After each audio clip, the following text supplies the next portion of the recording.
well, we're heading out to the north side today, and of course, first of all, so good morning, Queensland.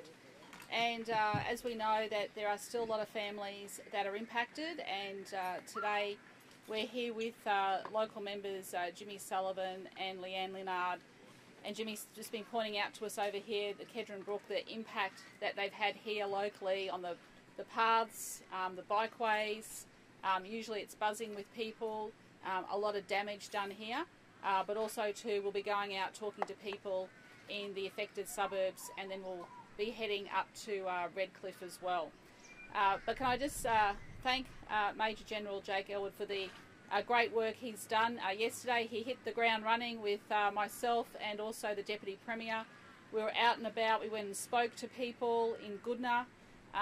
As I said yesterday, it is heartbreaking, and to hear the stories of basically water right up to the roof line, having lost everything, but the enormous show of support from community organisations.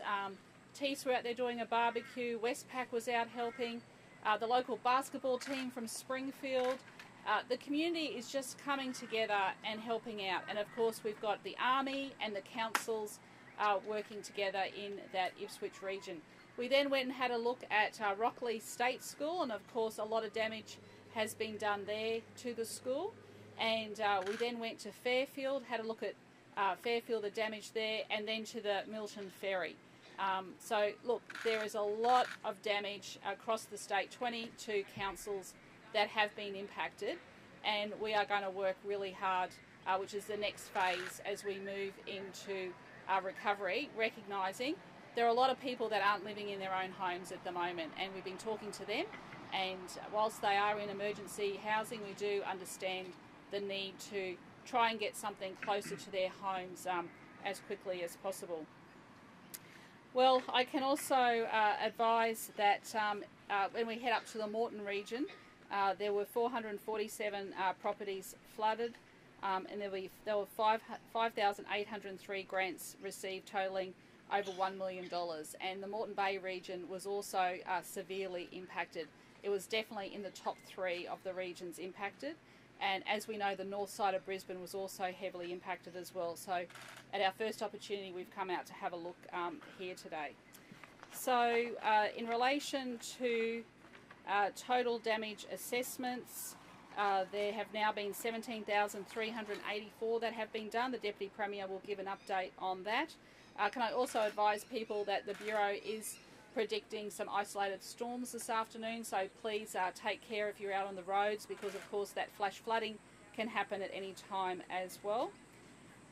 I can also advise that total repayments have been made of community recovery grants totalling $6.83 million, benefiting over 38,000 people, so it's good to see that money quickly out the door and those recovery hubs that are being set up, as I mentioned yesterday. I've also been advised that the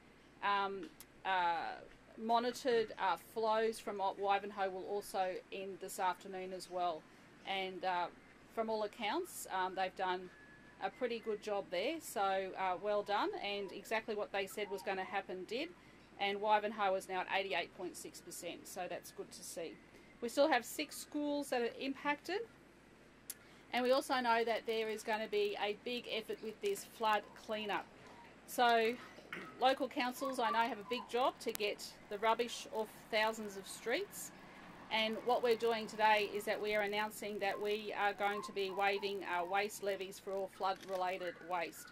Households don't pay these levies, but businesses and industries do.